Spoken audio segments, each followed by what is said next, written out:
नमस्कार दोस्तों, आपका स्वागत है फैंटेसी नॉवल ऑडियो बुक में। आज हम लेकर आए हैं एक रोमांचक और रहस्यमयी कहानी जो आपको कल्पना की एक नई दुनिया में ले जाएगी। शुरू करने से पहले एक महत्वपूर्ण सूचना। इस कहानी के सभी पात्र, स्थान, घटनाएं और नाम पूर्णतः काल्पनिक हैं। इनका किसी वास्तविक व्यक्ति, स्थान या घटना से कोई संबंध नहीं है। यदि कोई समानता पाई जाती है तो वह मात्र संयोग होगी। तो बिना किसी देरी के आइए शुरू करते हैं आज की शानदार कहानी। ग्रेटेस्वॉर्ड पर्वत के ऊपर का आकाश पूरे दिन और रात खून जैसे लाल रंग में डूबा रहा। यह रंग अगली शाम ढलते ही धीरे धीरे छंटने लगा। इसी क्षण दूर से कुछ आकृतियां उड़ती हुई आई और उस समूह का नेतृत्व शाम के सम्राट कर रहे थे। शाम के देवता ने दूर से ऊंचे पर्वत शिखर को देखा। पूरे पर्वत पर एकदम सन्नाटा पसरा हुआ था। बिना देखे ही उसने अपनी दृष्टि से सब कुछ छान लिया और जान गया कि पूरा पहाड़ अब मृत्यु भूमि बन चुका है। ग्रेटेस्वॉर्ड माउंटेन में रहने वाले सभी शिष्य मर चुके थे। पहाड़ की चोटी पर बना चौकोर हिस्सा फट गया था और हर जगह खून के निशान थे, लेकिन शेंतु कुलपति और उनके साथियों के शव नहीं मिल सके। युवा पीढ़ी के शव चारों ओर बिखरे पड़े थे, जबकि महान हस्तियों के शव गायब हो गए थे। रक्त के कुंडों के अलावा हथियारों और जादुई खजानों के अवशेष भी थे। इवेंटाइट के संप्रभु ने एक टूटा हुआ भाला देखा और उसके पास ही जमीन पर बिखरा हुआ जैद का एक टूटा हुआ टुकड़ा था। यह आवाज संचारित करने वाला जैद स्लिप था जो कुचल गया था। संध्या काल के सम्राट ने भाला उठाने के लिए नीचे झुककर प्रणाम किया। तियान युआन जगत के सबसे शक्तिशाली व्यक्तियों में से एक होने के नाते शेंतु कुलपति का भाला शायद तियान युआन जगत का सर्वश्रेष्ठ भाला न हो, लेकिन वह सर्वश्रेष्ठ भालों से बहुत अधिक भिन्न भी नहीं था। विशेष रूप से ब्लड मून को नष्ट करने के बाद ब्लड मून खजाने पर कब्जा करने के साथ शेंतु कुलपति को मिस्टिक क्लाउड क्रिस्टल नामक एक पदार्थ दिया गया। मिस्टिक क्लाउड क्रिस्टल को धीरे धीरे अपने भाले में समाहित करने में उन्हें 2 साल लगे, जिससे इसकी गुणवत्ता अगले स्तर तक बढ़ गई। फिर भी उस भाले को जबरदस्ती तोड़ दिया गया था। टूटे हुए भाले के सिरों पर किसी हथियार से काटे जाने का कोई निशान नहीं था, बल्कि ऐसा लग रहा था कि उसे नंगे हाथों से फाड़ दिया गया है। इसके लिए कितनी ताकत की जरूरत पड़ी होगी। दरअसल जब शेंतु कुलपति की हत्या हो रही थी, तब तक उन्होंने वाणी संचारित करने वाली जैद पर्ची को तोड़ दिया था। उन्हें अपनी आवाज प्रसारित करने का अवसर नहीं मिला, लेकिन इवेंटाइट के संप्रभु ने युद्ध से आने वाली आवाजें सुन ली थीं। ये सारा युद्ध अचानक शुरू हुआ, लेकिन बहुत कम समय तक चला। इतने कम समय में ही शेंतु कुलपति और ग्रेटेस्वॉर्ड पर्वत पर रुके हुए अन्य 6 दिग्गज पूरी तरह से मारे गए। एक भी नहीं बचा। इस तथ्य को नजरअंदाज करते हुए कि वे 6 मिलकर भी दुश्मन का मुकाबला नहीं कर सकते थे, वे अलग अलग दिशाओं में भाग भी नहीं सकते थे। उनके प्रतिद्वंद्वी की ताकत बेहद भयावह थी। शेंतु की मौत कैसे हुई? एक बुजुर्ग ने भौहें चढ़ाते हुए पूछा। Shop everything you need, open AliExpress app, find best deals with discounts and free shipping, buy on AliExpress, shop everything you need, open AliExpress app, shop everything you need। सीमो, वह पूरे तियान युआन जगत में किसी ऐसे व्यक्ति के बारे में नहीं सोच सकता था जिसके पास इतनी ताकत हो। शाम के संप्रभु ने गहरी सांस ली और उसका चेहरा बिगड़ गया। ये यून का हत्यारा होना असंभव था। ये यून के मारे जाने के बाद इवेंटाइट के संप्रभु के पास केवल एक ही शक्ति का विचार रह गया, रक्त चंद्रमा। ब्लड मून के बारे में सोचते ही शाम के सम्राट का दिल जोर से धड़कने लगा। उन 10 लाशों का क्या हुआ? उसने जल्दी से अपनी वॉइस ट्रांसमिशन स्लिप निकाली ताकि वह सेंचुरी आइलैंड लॉर्ड से संवाद कर सके। संध्याकाल के स्वामी को डर था कि 10 शव जीवित हो गए हैं। यदि ऐसा हुआ तो अभयारण्य में रहने वाले दंपति खतरे में पड़ जाएंगे। यद्यपि संध्याकाल के सम्राट की हमेशा से यही इच्छा रही थी कि वह दंपति मर जाएं, ताकि उन पर कोई खतरा न रहे, लेकिन अब उनके सामने एक दुर्जय शत्रु खड़ा था और तियान युआन जगत के सभी योद्धा एक ही नाव में सवार थे। यदि नाव डूब गई तो उन सभी का विनाश निश्चित था। जैसे ही समताप के संप्रभु ने ध्वनि संचारण जैड स्लिप को कुचल दिया, उसने अचानक अपना सिर घुमाया। उसने बादलों से घिरे आकाश में एक काली और सफेद आकृति को तेजी से अपनी ओर उड़ते हुए देखा। दोनों ने बेहद तेज गति से यात्रा की। क्षितिज से वे पलक झपकते ही इवेंटाइट के संप्रभु के सामने प्रकट हो गए। ये दोनों आकृतियां अभयारण्य में रहने वाले दंपति की थीं। दंपति के लिए ग्रेटेस्वॉर्ड माउंटेन पर हुई घटना के बारे में जानना स्वाभाविक था। लाशों का क्या हाल है? शाम के सम्राट ने तुरंत पूछा। अपने लिए देख लो। जैसे ही अभयारण्य द्वीप के स्वामी ने अपना हाथ बाहर की ओर फेंका, उनकी अंतरस्थानिक अंगूठी से 10 आत्मा सीमित ताबूत उड़कर निकले और आकाश में कतारबद्ध हो गए। का एक के बाद एक ताबूत खोले गए। ताबूतों के अंदरूनी हिस्से को देखकर शाम के सम्राट की सांसें थम गईं। 10 शव गायब नहीं हुए थे, लेकिन उनमें जबरदस्त बदलाव आ चुका था। शवों के जीवित होने के कोई संकेत नहीं थे, बल्कि वे सब सड़ चुके थे। 10 शव पूरी तरह से सड़ चुके थे और उनसे दुर्गंध आ रही थी। ब्लड मून एलायंस के नेता का शव ठीक ठाक माना गया, क्योंकि उसके सड़ने की गति इतनी तेज नहीं थी, लेकिन बाकी 9 शव केवल हड्डियों में तब्दील हो चुके थे। गर्म और नम वातावरण में जमीन के नीचे दफनाए जाने पर आम इंसानों के शव भी इतनी जल्दी नहीं सड़ते, तो योद्धाओं के शवों की तो बात ही क्या, जिन्हें हजारों वर्षों तक संरक्षित रखा जा सकता है। अब इन 10 शवों में रातों रात एक जबरदस्त बदलाव आ गया था। संध्याकाल के सम्राट का हृदय धंस गया। शवों का सड़ना और एक दानव देवता का प्रकट होना, ये दोनों घटनाएं एक ही समय पर घटित हुई। स्पष्ट रूप से ये कोई संयोग नहीं थी। अभयारण्य द्वीप के स्वामी ने आह भरते हुए कहा, लगता है छोटे भाई यून गलत नहीं थे। हमने रक्त चंद्रमा को कम आंका। हालांकि यह अज्ञात है कि उन्होंने क्या तरीके अपनाए हैं, लेकिन मुझे आभास है कि तियान युआन दुनिया पर एक बड़ी आपदा आने वाली है, ठीक वैसे ही जैसे लाखों साल पहले प्रलय आई थी। कयामत। वहां मौजूद किसी ने भी लाखों साल पहले घटी उस प्रलय का अनुभव नहीं किया था। यहां तक कि इतिहास की किताबों में भी उसका कोई जिक्र नहीं था। लोगों को वह आपदा अवास्तविक और दूर की कोड़ी लगती थी। असल में वह कैसी थी, यह कोई नहीं जानता था। वहां मौजूद दिग्गज हस्तियों को ऐसा महसूस हो रहा था जैसे उन पर कोई बड़ा पत्थर गिर गया हो और उनकी सांसें भारी होने लगी थी। यह आश्चर्य की बात नहीं थी कि एक ऐसी शक्ति जो उन्हें आसानी से नष्ट कर सकती थी, तियान युआन जगत को भी नष्ट कर सकती थी। इस बारे में बात करना अब व्यर्थ है। अगर ये उनको यह आशंका हो कि ब्लड मून के पास कुछ और चालें हैं तो क्या होगा? क्या वह इतनी भयानक शक्ति को नष्ट कर पाएगा? ये यून का नाम सुनते ही इवेंटाइड के सम्राट ने भौहें चढ़ा ली। ये यून हमेशा से उनके लिए एक कांटा रहा है। ये यून निश्चित रूप से इसे नष्ट नहीं कर पाएगा, लेकिन अगर उसे कुछ 100 साल या यहाँ तक कि 1000 साल भी दिए जाएं, तो वह प्राचीन महान महारानी के साधना स्तर के करीब पहुंच जाएगा। तब शायद वह इसे पूरा करने में सक्षम हो सके। कुछ 100 साल, 1000 साल, शाम के सम्राट ने उपहास किया। तब तक तो शायद हम सब मारे जाएंगे। तो ऐसे भयानक अस्तित्व को नष्ट करने का उसे क्या फायदा? बेशक इसका उपयोग है। अभयारण्य द्वीप के स्वामी ने आकाश की ओर देखा। उनकी आंखों में तारों से भरा आकाश प्रतिबिंबित हो रहा था। 1000 वर्षों में हो सकता है कि हम दोनों उस राक्षस के हाथों मारे जाएं, लेकिन विशाल तियान युआन जगत में कोई न कोई तो जीवित बचेगा, जब तक कि उस प्राणी में किसी पूरे महान जगत को पूरी तरह से नष्ट करने की क्षमता न हो। जब तक कोई जीवित रहेगा, मनुष्य का अस्तित्व बना रहेगा। कई हजार वर्षों बाद वे फिर से समृद्ध होंगे। विनाश के बाद पुनर्जन्म मृत्यु और पुनर्जन्म के चक्र के समान ही है। ये कहते हुए उसने अपना सिर नीचे झुकाया और शाम के सम्राट की ओर देखकर हल्के स्वर में कहा, तियान युआन जगत में केवल हम ही नहीं है।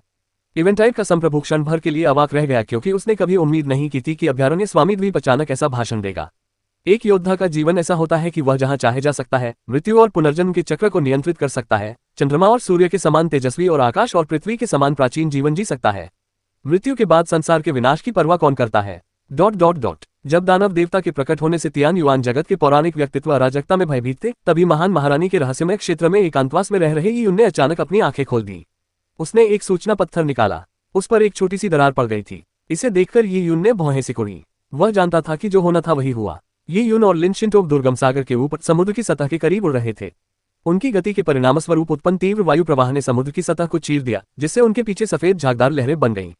ये यून के संन्यास लेने से पहले उन्होंने लिन परिवार के पास एक सूचना पत्थर छोड़ दिया था। उनके और लिन शिंटोक के पास सूचना पत्थर का एक संबंधित टुकड़ा था, इसलिए जब तक एक टूटता दूसरा भी टूट जाता। ये यून ने उन्हें प्रोत्साहित किया कि यदि तियान युआन जगत में कोई भी महत्वपूर्ण समाचार घटित होता है, तो वे सूचना पत्थर को तोड़ दें और उन्हें भी वह समाचार प्राप्त हो जाएगा। सूचना पत्थर में दरार आ जाने के बाद, हालांकि उसे पहले से ही इसकी आशंका थी, ये यून के मन में एक तीव्र शुभ भावना उत्पन्न हो गई।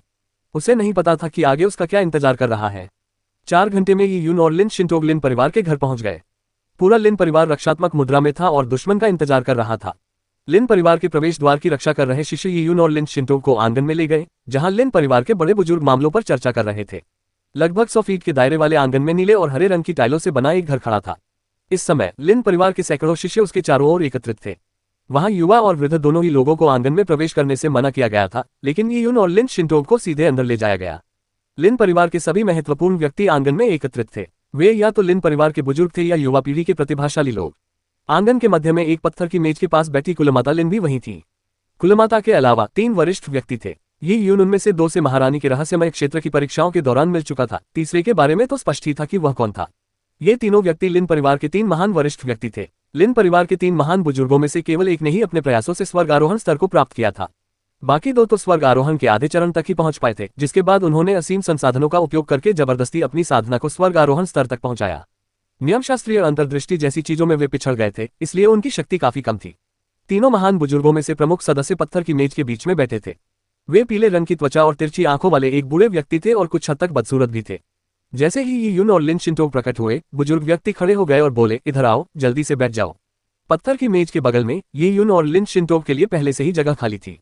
यी यून के सामने लिन परिवार के सबसे बड़े बुजुर्ग भी वरिष्ठों से अपेक्षित शिष्टाचार की अपेक्षा नहीं करते थे। यी यून और शेंतु कुलपति के बीच युद्ध की खबर तियान युआन जगत में फैल चुकी थी और शेंतु कुलपति की शक्ति लिन परिवार के किसी भी बड़े बुजुर्ग से कहीं अधिक थी। फिर भी वे यी यून से पराजित हुए और लगभग मारे ही गए थे।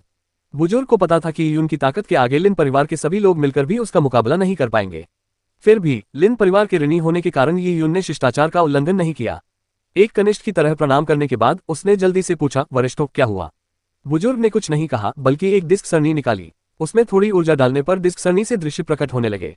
कुछ समय पहले ही ग्रेटस्वॉर्ड पर्वत पूरी तरह नष्ट हो गया था और कई लोग मारे गए थे। ग्रेटस्वॉर्ड पर्वत कैसे नष्ट हुआ, यह कोई नहीं जानता। डिस्कैरे में क्या रिकॉर्ड है, उसे आप खुद देख लीजिए। स्क्रीन झिलमिला उठी और एक विशाल पर्वत दिखाई दिया। पर्वत आकाश में बहुत ऊंचा लटका हुआ था और पर्वत की चट्टान पर ये शब्द खुदे हुए थे, रहस्यमय शून्य पर्वत। ये युन ने मिस्टिक वॉइड माउंटेन नामक विशाल संप्रदाय के बारे में सुना था। उनके संप्रदाय का मुख्य शिखर चुंबकीय तंत्र के कारण हवा में लटका हुआ था। इस विशाल संप्रदाय में स्वर्ग आरोहण स्तर का एक महागुरु भी था जो जमीन पर नियंत्रण रखता था। हालांकि जब ये दृश्य डिस्क सरणी में प्रकट हुआ तो ये उनको यह आभास हो गया कि संप्रदाय के लिए चीजें ठीक नहीं होने वाली है। देखते ही देखते आकाश अंधेरा छा गया और क्षितिज पर काले कवच से ढका एक लंबा चौड़ा व्यक्ति प्रकट हुआ। वह भूत की तरह चुपचाप आगे बढ़ा। इस आकृति को देखते ही ये उनका शरीर कांप उठा। ये वही है। कौन? लिन परिवार के ग्रैंड एल्डर की आंखें झपकी। उन्होंने विजुअल डिस्क कैरे पर हाथ दबाकर तस्वीर को रोक दिया। ये यून हिचकिचाते हुए बोला, काले कवच वाले दानव देवता। ये यून को गॉड एडवेंट टावर के पहले तल पर एक दृश्य डिस्क सरणी प्राप्त हुई थी। नीले यांग स्वामी द्वारा काले कवच वाले दानव देवता पर किए गए आक्रमण के दृश्यों ने ये उनको तलवारबाजी के बारे में गहरी समझ प्रदान की थी। दृश्य डिस्क सरणी को कई बार देखने के बाद उनसे गलती की उम्मीद करना स्वाभाविक था। दरअसल आकाश में प्रकट हुआ काले कवच वाला दानव देवता दृश्य डिस्क सरणी में दिखाई देने वाले दानव देवता से बाहरी रूप से भिन्न था। आखिरकार वह नीले यांग स्वामी के एक ही तलवार के प्रहार से नष्ट हो गया था और करोड़ों वर्षों तक दानव पर्वत में कैद रहा था। विभिन्न कारकों के संचय से उसका रूप पूरी तरह बदल गया था। यही कारण था कि उनके साथ महान महारानी के रहस्यमय क्षेत्र में प्रवेश करने वाले युवक दृश्य डिस्क सरणी के माध्यम से काले कवच वाले दानव देवता की एक झलक देखने के बावजूद उन्हें पहचान नहीं पाए। हालांकि काले कवच वाले दानव देवता से निकलने वाली आभा के बारे में ये यून गलत नहीं हो सकता था, भले ही वह एक दृश्य डिस्क सरणी में दर्ज हो। काले कवच वाला दानव देवता कौन है? कुलमाता लिन ने गंभीरता से पूछा। राक्षस की उत्पत्ति जानने से शायद उन्हें इसका मुकाबला करने का उपाय मिल सके। ये यून ने तुरंत ही गॉड एडवेंट टावर में देखी गई घटना का विवरण ग्रैंड एल्डर्स और मैट्रियार्क को दिया। काले कवच वाले दानव देवता की पहचान की पुष्टि होने के बाद लिन परिवार के सभी सदस्यों के दिल कांप उठे। काले कवचधारी दानव देवता शाश्वत भंवर से आया था। वह उन 7 दानव शिष्यों में से एक था जिन्होंने करोड़ों साल पहले दुनिया को नष्ट कर दिया था। उनकी ताकत शायद वहां मौजूद कई लोगों की समझ से परे थी। लिन परिवार के एक बुजुर्ग ने आह भरते हुए कहा, मुझे इसकी बिल्कुल उम्मीद नहीं थी। अब हमें क्या करना चाहिए? जैसे ही बुजुर्ग व्यक्ति ने बोलना शुरू किया, उन्होंने धीरे से विजुअल डिस्क कैरे को दबाया और प्रोजेक्शन फिर से चलने लगा। दृश्य डिस्क सरणी में काले कवच वाले दानव देवता द्वारा रहस्यमय शून्य पर्वत के नरसंहार का चित्रण था। यह एक पुनर्तः विनाशकारी स्थिति थी। मिस्टिक वॉर्ड माउंटेन के शिष्यों ने प्रवेश द्वार पर बने फॉर्मेशन एरे को शक्ति प्रदान की और अवांछित अतिथि पर जबरदस्त हमले किए। मिस्टिक वॉर्ड माउंटेन के ग्रैंड एल्डर की अध्यक्षता में ऐसा हमला स्वर्ग आरोहण क्षेत्र के विशेषज्ञों को नष्ट करने के लिए पर्याप्त था। फिर भी काले कवच वाले दानव देवता के सामने ये हमले बादलों की तरह गुजर गए और उन्हें जरा भी क्षति नहीं पहुंचाए।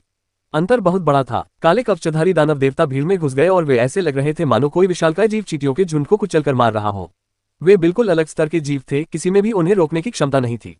यहां तक कि मिस्टिक वॉर्ड माउंटेन के ग्रैंड एल्डर जो स्वर्ग आरोहण क्षेत्र के योद्धा थे भी काले कवच वाले दानव देवता के सामने मुकाबला करने में सक्षम नहीं थे।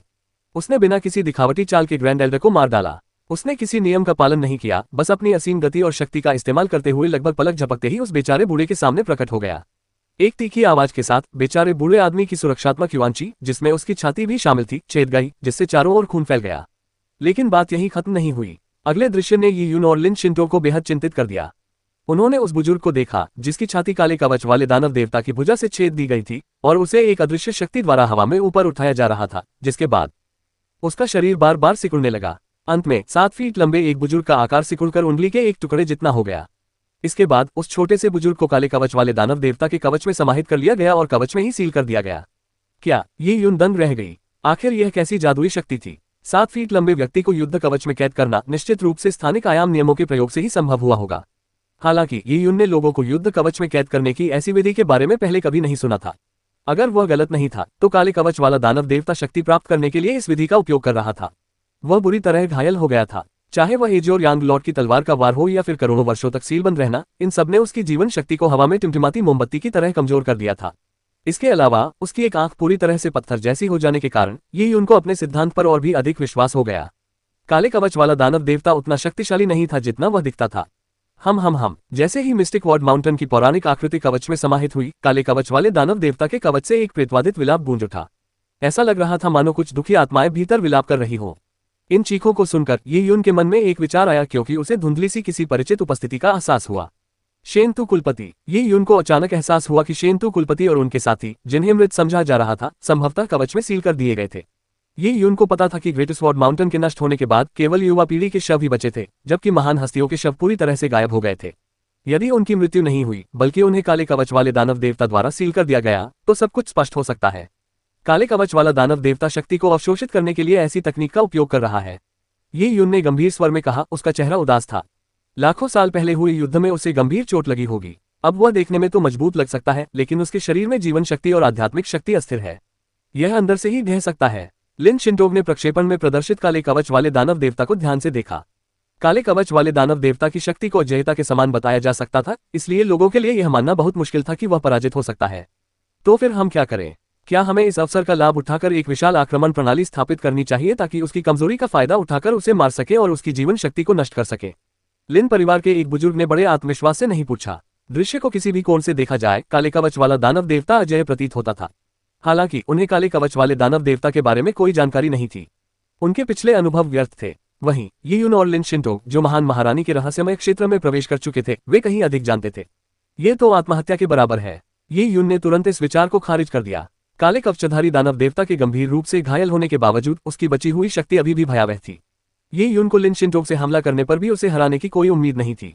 जहां तक काले कवच वाले दानव देवता में मौजूद अस्थिर और अराजक आध्यात्मिक ऊर्जा और जीवन शक्ति का सवाल है, उनका पतन संभव था, लेकिन ये उनको इसे ट्रिगर करने का तरीका नहीं पता था। अगर वह लिन शिंटोग के साथ मिलकर हमला करता तो यह अपनी जान जोखिम में डालने के बराबर होता। उसे कोई भी कदम उठाने से पहले जीत सुनिश्चित करनी थी, और उससे पहले उसके पास बचने के अलावा कोई और विकल्प नहीं था। तो फिर क्या तियान युआन जगत का विनाश निश्चित नहीं है? प्रश्न पूछने वाले महागुरु ने निराशापूर्वक पूछा। अब कोई भी दृश्य डिस्क सरणी की ओर नहीं देख रहा था। जो कुछ भी दिखाया जा रहा था वह एक तरफा नरसंहार था। मिस्टिक वार्ड माउंटेन के ग्रैंड एल्डर की मृत्यु के बाद बचे हुए शिष्य शायद व्याकुल हो गए हों और जान की बाजी लगाकर लड़ने की कसम खाए हो, लेकिन काले कवच वाले दानव देवता के सामने वे चींटियां ही थीं। जान की बाजी लगाकर लड़ने पर भी उनमें कोई बदलाव नहीं आया। हालात शायद अभी इतने बुरे नहीं हैं। आप सभी को पहले पीछे हट जाना चाहिए। ये यून ने अचानक ये बात कही, जिससे लिन परिवार के सभी लोग चौंक गए। निकालना। लिन परिवार हजारों वर्षों से इस भूमि पर बसा हुआ था। पीढ़ियों के अथक परिश्रम से उन्होंने एक पारिवारिक वंश की स्थापना की थी। अब क्या वे पीछे हटेंगे? हालांकि निकासी के अलावा उनके पास कोई अन्य तरीका नहीं था, लेकिन वे कहां जाकर रुकेंगे? तो फिर तुम्हारा और शिंटोग का क्या होगा? कुलमाता लिन ने चिंता से पूछा। ये यून के बोलने के तरीके से उन्हें हल्का सा आभास हो गया था कि उसकी कुछ और ही योजनाएं हैं। मुझे कुछ और काम करना है, ये यून ने बिना ज्यादा सोचे समझे कहा। काले कवच वाले दानव देवता के प्रकट होने से उसे केवल दुर्भाग्य का एहसास हुआ, लेकिन वह घबराया नहीं था। ये दृश्य एक दशक से भी अधिक समय पहले की स्थिति से बिल्कुल अलग था, जब ताया दिव्य साम्राज्य में, जहां वह निवास करता था, उसे राक्षसों के झुंड का सामना करना पड़ा था, या जब उसे शिंतु नानतियान द्वारा चोट पहुंचाई गई थी। साथ ही उसे उसकी बड़ी बहन जियान शियाओरू से जबरन अलग कर दिया गया था। उस समय यून कमजोर था, उसके पास रहने की जगह नहीं थी और उसका भविष्य अनिश्चित था। हालांकि वह दृढ़ निश्चयी और संकल्पित था, फिर भी उसे थोड़ी निराशा महसूस हो रही थी। लेकिन आज ये यून के पास पहले से ही अपार शक्ति थी। उसके साथ लिन शिंटोग थी और उसके पास महान महारानी का रहस्यमय क्षेत्र था। यहां तक कि काले कवच वाले दानव देवता के खिलाफ भी उसमें प्रतिरोध करने की क्षमता की कमी नहीं थी। ये यून, तुम्हारी क्या योजना है? कहीं तुम और शिंटोग अकेले ही काले कवच वाले दानव देवता से लड़ने की योजना तो नहीं बना रहे हो? मातृसत्ता लिन की आवाज चिंता से भरी हुई थी। कुलमाता लिन के दृष्टिकोण से, चाहे वे लिन परिवार की जमीन छोड़ दे या काले कवच वाले दानव देवता द्वारा लिन परिवार का नरसंहार कर दिया जाए, यह ऐसी बात थी जिसे वह स्वीकार कर सकती थी। हालांकि ये यून और लिन शिंटोग के साथ कुछ भी बुरा होना उन्हें मंजूर नहीं था। वे लिन परिवार की आशा और तियान युआन जगत का भविष्य थे। कुलमाता जी, निश्चिंत रहिए, मुझे इसकी जानकारी है। ये यून की आवाज शांत थी और एक अगोचर तरीके से उन्होंने लोगों को विश्वास का एहसास दिलाया। युवा स्वामी जी, आपने पीछे हटने का सुझाव दिया, लेकिन हमें कहां पीछे हटना चाहिए? लिन परिवार के एक बुजुर्ग को भविष्य आशाजनक नहीं लगा। काले कवचधारी दानव देवता पहले से ही पूरे तियान युआन जगत के लिए खतरा बन चुका था। वह चेतनाहीन हत्यारा था। ग्रेटेस्ट वार्ड माउंटेन और मिस्टिक वार्ड माउंटेन ही उसके द्वारा नष्ट किए गए दो गुट नहीं थे, बल्कि बड़ी संख्या में मानव योद्धा भी उसके हाथों मारे गए थे। वह जहां भी जाता था वहां खून की नदियां बह निकलती थी और भारी संख्या में लोगों की जान चली जाती थी। यह एक अभूतपूर्व आपदा थी और छिपने की कोई जगह नहीं थी।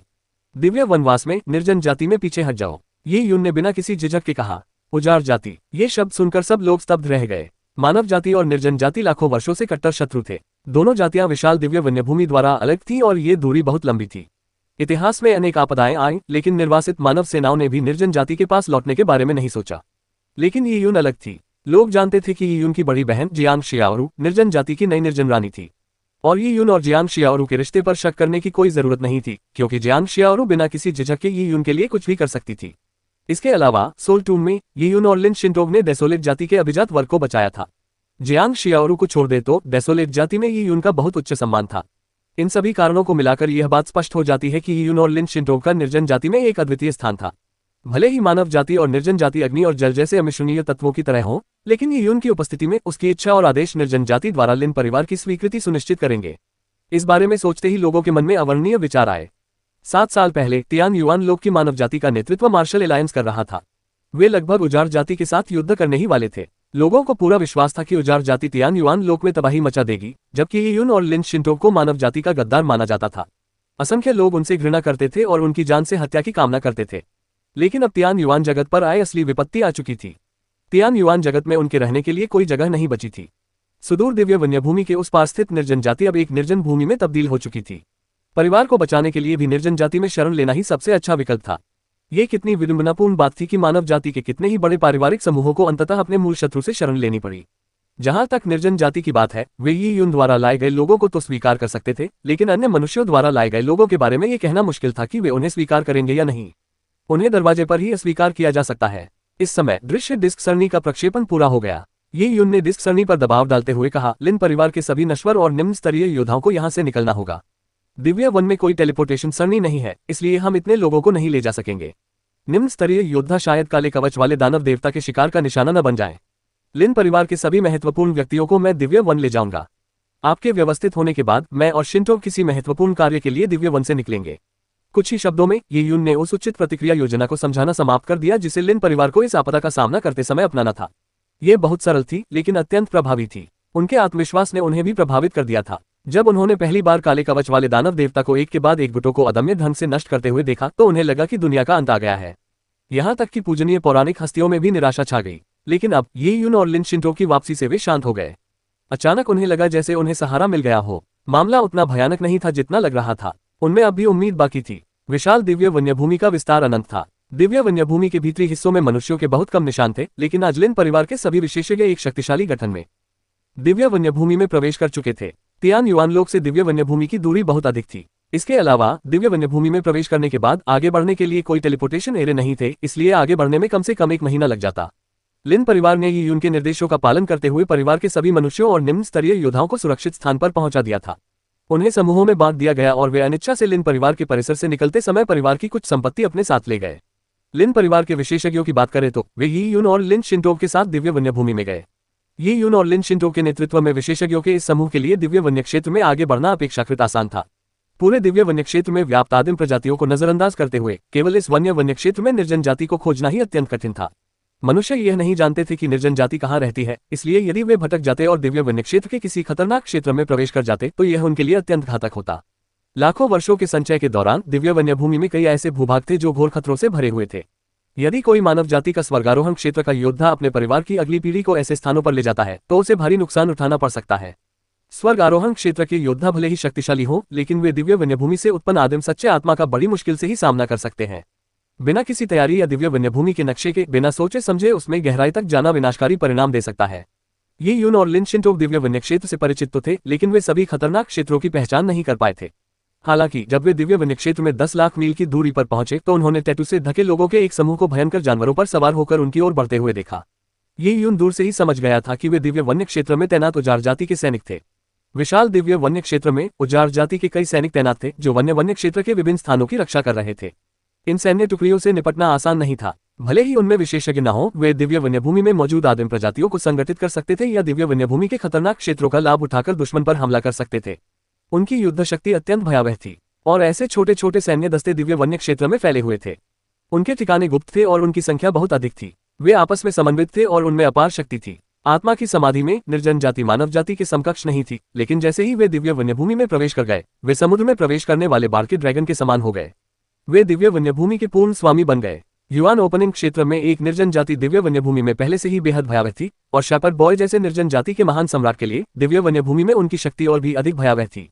मनुष्यों और निर्जन जाति के बीच युद्ध में प्राचीन काल से ही मनुष्य हमेशा रक्षात्मक स्थिति में रहे थे। मूलतः कोई भी मनुष्य दिव्य वन्यभूमि पर आक्रमण करने का साहस नहीं करता था। वे निर्जन जाति से केवल मानव क्षेत्र में ही युद्ध करते थे। निर्जन जाति लाखों वर्षों तक मानव जाति का सामना इसलिए कर सकी क्योंकि उसके पास गहरी विरासत थी। तियान युआन जगत के सभी वंश मिलकर भी हर कीमत पर दिव्य वन्यभूमि पर आक्रमण कर दे, तब भी उनके पूरी तरह से नष्ट होने की संभावना बनी रहेगी। बेशक अगर उजाड़ जाति ने सामूहिक रूप से तियान युआन दुनिया पर हमला किया तो वे भी अपने क्षेत्रों को छोड़कर अपना लाभ खो देंगे। वीरान जाति के सैनिकों का समूह अत्यंत तेजी से आगे बढ़ा। वे हवा के झोंके की तरह चल रहे थे। वे नंगे बदन थे और उनके शरीर पर टैटू बने हुए थे। उनका हाव भाव आक्रामक था। लिन परिवार के बुजुर्ग समझ गए थे कि यह कोई साधारण उजाड़ जाति की सैन्य टुकड़ी नहीं थी। उनकी आभा अत्यंत शक्तिशाली थी और उनका नेतृत्व करने वाला व्यक्ति उससे भी कहीं अधिक भयावह था। लिन परिवार के विशेषज्ञों ने गुप्त रूप से अपने हथियार कसकर पकड़े रखे। हालांकि उन्हें युद्ध छिड़ने की आशंका नहीं थी, फिर भी सतर्क रहना हमेशा बेहतर होता है। हालांकि लिन परिवार को यह उम्मीद नहीं थी कि मीलों दूर से ये लोग अपने जानवरों से उतरकर आगे बढ़ेंगे और आदरपूर्वक यून को प्रणाम करेंगे।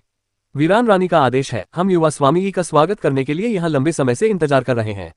ये यून ने जाहिर तौर पर लिन परिवार को दिव्य वन्यभूमि में लाने से पहले जियांग शियाओरू को सूचित कर दिया था और दिव्य वन्यभूमि में फैले हुए सभी निर्जन जाति के सैनिकों को ये यून का स्वागत करने का आदेश दिया गया था। लिन परिवार ने राहत की सांस ली। वे ये यून की उजाड़ जाति में प्रतिष्ठा देखकर आश्चर्यचकित भी थे। उजाड़ जाति के लोग ये यून के प्रति बहुत विनम्र थे। चौकीदारों का नेता संभवतः उजाड़ जाति के किसी सेनापति के समान था। वह न केवल स्वयं ये यून का स्वागत करने आया, बल्कि मीलों दूर घोड़े से उतरकर ये यून को सलाम करने के लिए आगे बढ़ा। आपको परेशान करने के लिए क्षमा करें जनरल, ये यून ने अभिवादन का जवाब दिया। उजाड़ जाति के नेतृत्व में वे बिना किसी खतरे की चिंता किए दिव्य वन्यभूमि के गहरे क्षेत्रों में प्रवेश कर सकते थे। जब ये यून लिन परिवार को लेकर उजाड़ जाति के साथ शरण लेने जा रहा था, तभी तियान युआन जगत में एक रक्तपात की लहर दौड़ गई। जहां भी काले कवच वाला दानव देवता जाता था, वहां के सभी योद्धा मारे जाते थे। कमजोर योद्धाओं को काले कवच वाले दानव देवता ने आसानी से मार डाला, जबकि सबसे शक्तिशाली योद्धाओं को काले कवच वाले दानव देवता के कवच में कैद कर दिया गया, जहां उन्हें अंतहीन यातना सहनी पड़ी। काले कवचधारी दानव देवता में कोई भावना नहीं थी। वह मुश्किल से ही बोलता था और जब वह किसी को मारता था तो उसका चेहरा हमेशा भावहीन रहता था। ऐसा लगता था मानो वह लोगों के समूह को मारते समय घास काट रहा हो। वह मायावी था और अत्यंत तीव्र गति से यात्रा करता था। वह तियान युआन जगत की गहराई में प्रकट हो सकता था और कुछ ही घंटों में वह तियान युआन जगत की सीमाओं पर प्रकट हो सकता था। उसके प्रत्येक प्रकट होने के साथ ही आकाश में रक्त का एक बादल छा जाता था। यह रक्त का बादल तियान युआन जगत के योद्धाओं के लिए मृत्यु और निराशा के निकट होने जैसा था। वे चाहे जहां भी भाग जाते, रक्त के बादल के आवरण से छिप नहीं सकते थे। एक के बाद एक कई संप्रदाय या परिवार नष्ट होते चले गए। इनमें से कुछ परिवार तो लाखों वर्षों से चले आ रहे थे। पवित्र स्थल खून से लाल हो गए और मृत्यु के मैदान बन गए। तियान युआन जगत के पारिवारिक कुलों ने कभी कल्पना भी नहीं की थी कि एक अकेला जीव एक दिन उनके पूरे अस्तित्व के लिए खतरा बन जाएगा। मृत्यु के सामने कई लोग भयभीत हो गए, जिसके परिणामस्वरूप कई परिवार पलायन करने लगे। उन्होंने अपने परिवार की नींव और वर्षों से संचित आध्यात्मिक भूमि को त्याग दिया।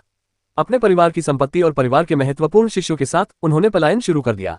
पूरा परिवार पलायन कर रहा था। वे हर दिशा में भागे, लेकिन तियान युआन जगत में कहीं भी सुरक्षित नहीं था।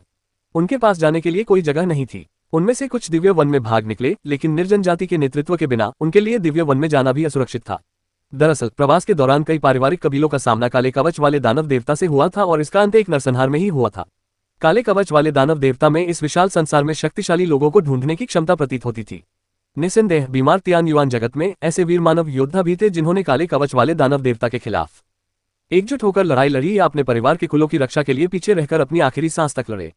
हालांकि उनके प्रयास किसी पत्थर को अंडे से तोड़ने के समान थे। अपने परिवार की रक्षा के लिए पीछे रहना मृत्यु को आमंत्रित करने के समान था।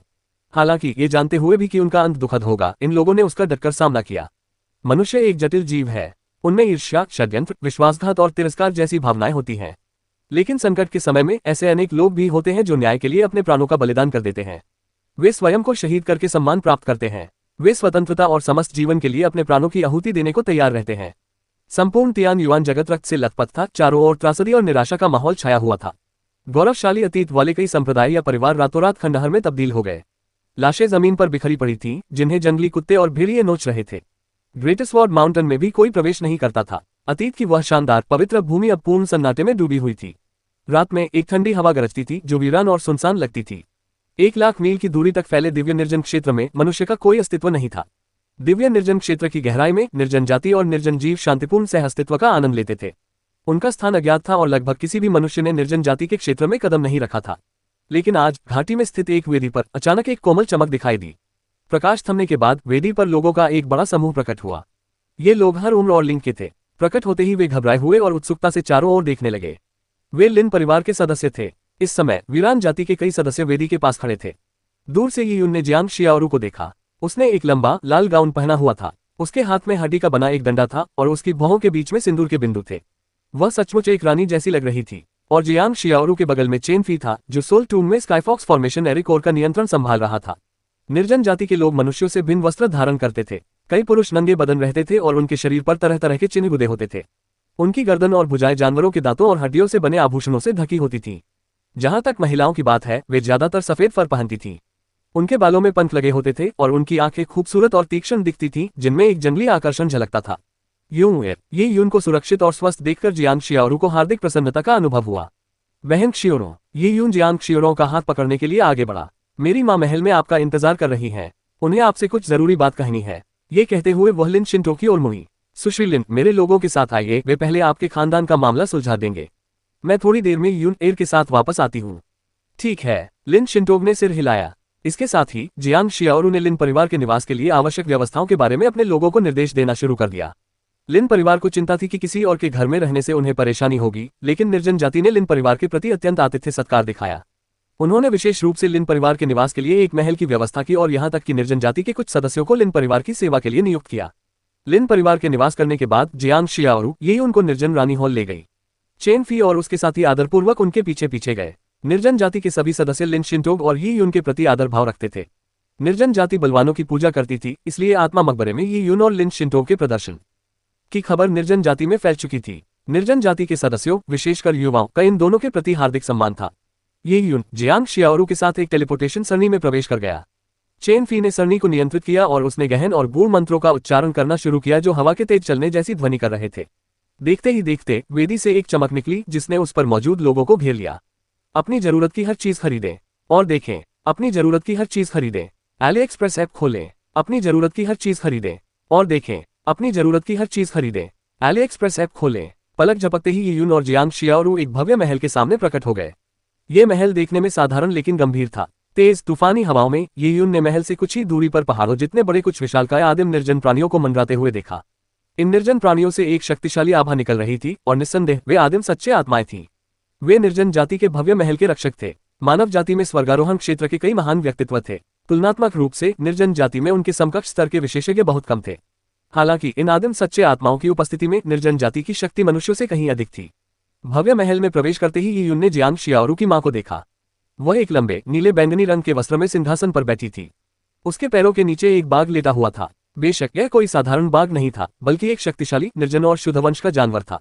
इस महिला में कुलीनता की गरिमा में सुंदरता थी। समय का उसके शरीर पर कोई असर नहीं हुआ था। जियांग शियाओरू के बगल में खड़ी होकर वे दोनों बहनों की तरह लग रही थीं। ये कनिष्ठ ये यून वरिष्ठ को प्रणाम करता है। ये यून ने जियांग शियाओरू की माता को प्रणाम किया। अतीत में निर्जन जाति ने उसे शेनतू नानुतियान से बचाया था। हालांकि निर्जन जाति के ऐसा करने के पीछे कुछ छिपे हुए उद्देश्य थे, फिर भी ये यून ने उनका आभार व्यक्त किया। महिला ने ये यून को देखते हुए मुस्कुराते हुए उसे गौर से देखा। लगभग 30 सेकंड तक ये यून को देखने के बाद उसने धीरे से कहा, तो तुम हो ये यून, तुम सचमुच पुरुषों में एक ड्रैगन हो। पिछले 10 सालों में मैंने शियाओरू को कई बार तुम्हारे बारे में बात करते सुना है। मैं सच में नहीं चाहती थी कि शियाओरू का तुमसे कोई वास्ता हो, लेकिन लगता है कि मैं तब गलत थी। पूर्व निर्जन रानी के ये शब्द सुनकर जियांग शियाओरू ने एक समझदारी भरी मुस्कान दी। वह स्वाभाविक रूप से बहुत खुश थी कि उसकी मां का ये यून के प्रति रवैया बदल गया था। भविष्य में वही यून का साथ दे सकेगी। ये यून ने कहा, धन्यवाद सीनियर। इस जूनियर ने शियाओरू बहन के साथ हर तरह की कठिनाइयों का सामना किया है, इसलिए भविष्य में चाहे कुछ भी हो जाए, ये जूनियर निश्चित रूप से शियाओरू बहन के साथ उसका सामना करेगा। ये यून ने जियांग शियाओरू से जबरन अलग होने के लिए उजाड़ जाति को दोषी नहीं ठहराया। उजाड़ जाति के लिए मनुष्य भरोसेमंद नहीं थे। पूर्व निर्जन रानी ने हल्की सी मुस्कान बिखेरी और फिर आह भरते हुए कहा, काले कवच वाले दानव देवता एक बार फिर प्रकट हुए हैं और तियान युआन जगत में रक्तपात मचा रहे हैं। यद्यपि निर्जन जाति और मानव जाति शत्रु है, फिर भी यह मेरी निर्जन जाति के लिए भी एक विपत्ति है। आज मैं आपसे इसी विषय पर चर्चा करने आई हूँ। मुझे लगता है आपको पहले से ही पता होगा कि 7 दानव शिष्य कितने शक्तिशाली हैं। आपको शायद ये भी पता होगा कि काले कवच वाला दानव देवता बुरी तरह घायल है और उसके भीतर की जीवन शक्ति और आध्यात्मिक ऊर्जा अस्थिर है ना? हाँ, ये यून ने सिर हिलाया। वह भी पूर्व निर्जन रानी से कुछ ज्ञान प्राप्त करने की योजना बना रहा था। वह जानना चाहता था कि निर्जन जाति पर शासन करने वाली यह शक्तिशाली महिला इस आपदा में क्या करने की योजना बना रही है। पूर्व निर्जन रानी ने कहा, ये यून, मैंने शियाओरू और तुम्हें यहाँ इसलिए नहीं बुलाया है कि तुम्हें कोई सलाह दूं, बल्कि शियाओरू के वंश के बारे में बताने के लिए बुलाया है। इसका संबंध उसके पिता से भी है। मैंने शियाओरू को तुमसे किसी भी प्रकार का संबंध रखने से इसलिए मना किया था क्योंकि उसके पिता का भी यही कारण था। पूर्व निर्जन रानी के शब्दों में आए इस अप्रत्याशित मोड़ को देखकर ये यून स्तब्ध रह गई। उसे उम्मीद थी कि वह महिला उसके साथ काले कवच वाले दानव देवता से निपटने के तरीके पर चर्चा करेगी, लेकिन उसने कभी उम्मीद नहीं की थी कि वह जियांग शियाओरू के पिता का जिक्र करेगी। ये यून को जियांग शियाओरू के पिता के बारे में जरा भी जानकारी नहीं थी। उसने तो ये भी सोचा था कि जियांग शियाओरू का उपनाम जियांग क्यों है। लियान कबीले में वापस आकर ये यून ने जियांग शियाओरू को अपने बचपन की यादें ताज़ा करते हुए सुना। ऐसा लगता था कि वह अतीत में एक बड़े परिवार में पली बड़ी थी और उसने जियांग शियाओरू को जंगली जानवरों के साथ बड़े होने के बारे में बात करते हुए कभी नहीं सुना था। इसलिए ये यून ने अनुमान लगाया कि जियांग शियाओरू के पिता शायद इंसान थे। हालांकि वर्षों के दौरान ये युन ने तियान युआन जगत की यात्रा की, लेकिन उसने तियान युआन जगत में जियांग उपनाम वाले किसी बड़े परिवार के बारे में नहीं सुना। इसी उपनाम वाले कुछ छोटे परिवार थे, लेकिन उनका जियांग शियाओरू से कोई संबंध नहीं प्रतीत होता था। ये युन ने जियांग शियाओरू की मां की ओर देखा और उनकी कहानी आगे बढ़ाने का इंतजार करने लगी। महिला ने आह भरी, मानो वह अतीत को याद कर रही हो, जिससे उसके मन में तरह तरह की मिली जुली भावनाएं उमड़ रही हो। ये युन, शियाओरू के पिता के बारे में बात करने से पहले मैं तुमसे पहले एक सवाल पूछना चाहता हूँ।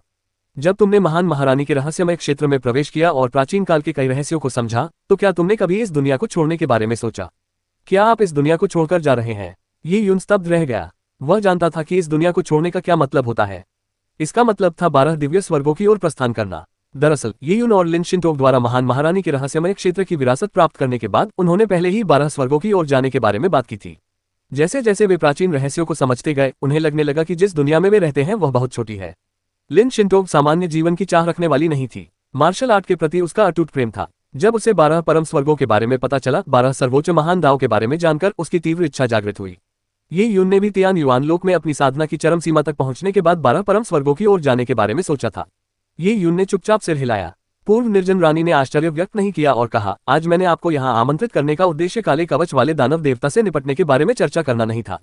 सबसे पहले मैं आपको 12 स्वर्गों की ओर जाने वाले मार्ग के बारे में बताऊंगी, जो एक वापसी का मार्ग भी है। उद्धरण चिन्ह 12 दिव्य स्वर्गों की ओर जाने वाला मार्ग। जियांग शियाओरू की मां की बातें सुनकर ये युन घबरा गई। ये युन जानता था कि तियान युआन लोक जिस दुनिया में स्थित है, वह वास्तव में एक सीलबंद भूमि है। यहाँ तक कि तियान युआन लोक स्वयं भी एक विशाल जादुई खजाना है, जिसका उपयोग शाश्वत भंवर को दबाने के लिए किया जाता है। उस समय संयोगवश ही एजोर यांग लॉर्ड तियान युआन लोक में आ गए थे, और एजोर यांग लॉर्ड के कारण ही तियान युआन लोक का आदिम जादू टूट गया था। परिणामस्वरूप इस दुनिया और बाहरी दुनिया, जहां 12 दिव्य स्वर्ग स्थित थे, के बीच फिर से संवाद स्थापित करने के साधन मिल गए। हालांकि ये युन को इस बात का कोई अंदाजा नहीं था कि तियान युआन लोक से 12 स्वर्गों तक कैसे पहुंचा जाए। उसे कभी उम्मीद नहीं थी कि जियांग शियाओरू की मां को रास्ता पता होगा। ये युन ने पूर्व निर्जन रानी को जियांग शियाओरू के पिता का जिक्र करते हुए सुना था, इससे पहले कि वह 12 स्वर्गों की ओर ले जाने वाले मार्ग के बारे में बात करे।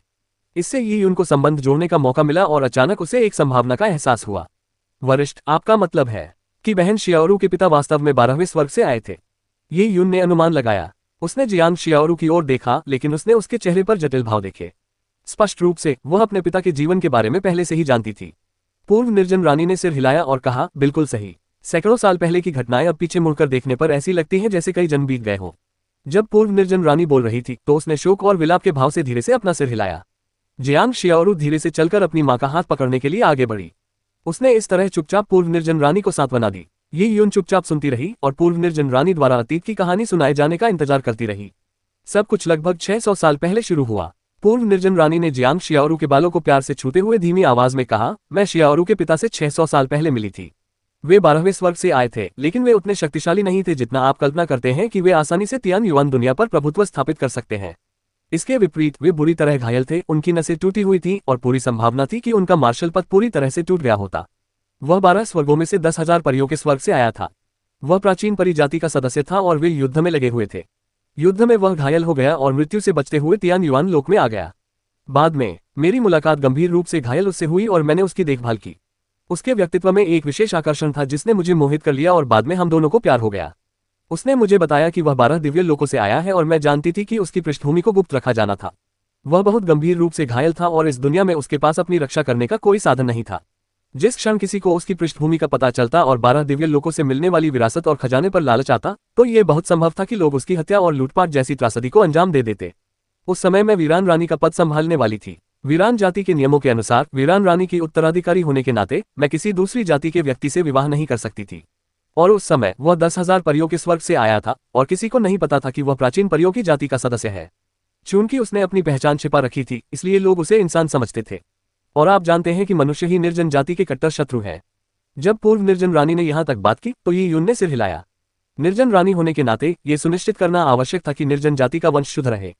निर्जन रानी की संतानें अगली बार निर्जन रानी का पद संभाल सकती थीं। लेकिन अगर निर्जन रानी किसी मनुष्य से, जो निर्जन जाति का शत्रु है, विवाह कर ले, तो वे निर्जन जाति के लोगों को कैसे संतुष्ट कर पाएंगी? कुल मेरे फैसले से सहमत नहीं था, इसलिए मैंने अपना रास्ता खुद बनाने पर जोर दिया। कुल ने मुझे कैद कर लिया और उस समय मैं जिद्दी और विद्रोही था। मैं भाग निकला और कुल के पीछा करने वालों से छिप गया। अंत में मैंने उजार जाति को छोड़कर तियान युआन लोक में प्रवेश किया। मैंने कुल से सारे संबंध तोड़ दिए और तियान युआन लोक में उनके साथ रहने लगा। इस तरह कुल हमारा कुछ नहीं बिगाड़ सका। हमने अपनी पहचान छुपा ली और अपनी ताकत और कुछ वफादार सेवकों की मदद से, जो मेरे साथ तब आए थे जब मैंने वीरान जाति छोड़ी थी, हमने तियान युआन दुनिया के एक दूरदराज इलाके में एक छोटा सा पारिवारिक कबीला बसाया।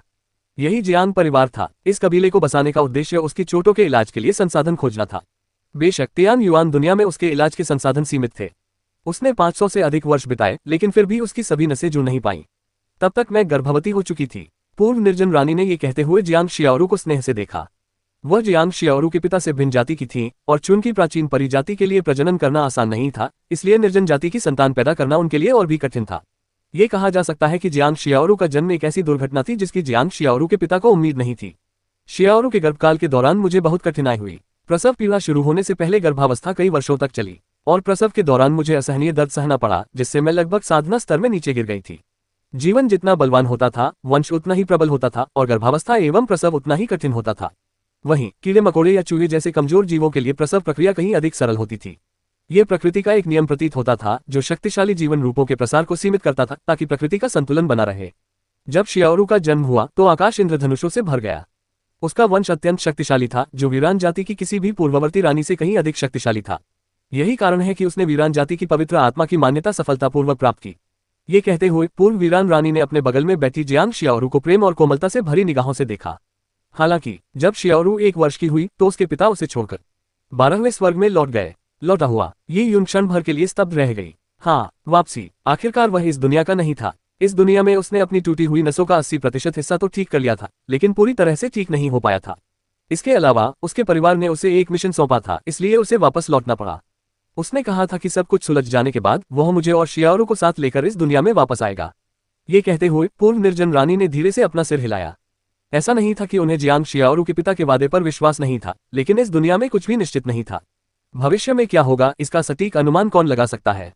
ठीक वैसे ही जैसे उसे वीरान जाति में लौटने के बाद उस अनंत भंवर में पनप रही विपत्ति का सामना करना पड़ेगा। कौन जाने की परिणाम क्या होगा। 12 स्वर्ग तियान युआन लोक से बहुत दूर थे और आना जाना आसान नहीं था। जियांग शियाओरू के पिता ने कहा था कि उन्हें दोनों के लिए वापस आने से पहले सब कुछ सुलझाना होगा, लेकिन क्या वे सचमुच उन मामलों को सुलझा पाएंगे। अगर ये इतने आसान मामले होते तो क्या अपनी सभी नसें कटने के बाद उन्हें इस लोक में आने के लिए मजबूर होना पड़ता। इसलिए जब जियांग शियाओरू के पिता चले गए तो पूर्व निर्जन रानी मानसिक रूप से उनके वापस न लौटने के लिए तैयार हो गई थी। पूर्व निर्जन रानी ने अलगाव के बारे में विस्तार से नहीं बताया, लेकिन ये यून जानती थी कि उसने शायद दर्दनाक संघर्षों का सामना किया होगा। तो फिर बहन शियाओरू क्लाउड वाइल्डनेस में कैसे पहुंच गई, ये यून ने दोबारा पूछा। पूर्व निर्जन रानी की आंखों से उदासी का रंग गायब हो गया और उसकी जगह एक शीतलता छा गई। हमने जो जियांग परिवार बसाया था वह तियान युआन जगत के एक अन्य बड़े गुट के क्षेत्र में था। हम तियान युआन जगत में किसी भी चीज के लिए प्रतिस्पर्धा नहीं करना चाहते थे और हमेशा शांत स्वभाव के रहे। हम उस बड़े गुट के मामलों से दूर रहे, लेकिन मैंने कभी नहीं सोचा था कि इतने शांत जीवन के बावजूद भी हम पर विपत्ति आ पड़ेगी। कुछ चीजें इतनी संयोगवश ही होती हैं। उस गुट का मुखिया जड़ी बूटियों की खोज में निकला था। उसके पास एक ऐसा आध्यात्मिक पशु था जो खजाने खोज सकता था और दिव्य जड़ी बूटियों का पता लगाने के लिए भूकंपीय नेटवर्क को महसूस कर सकता था।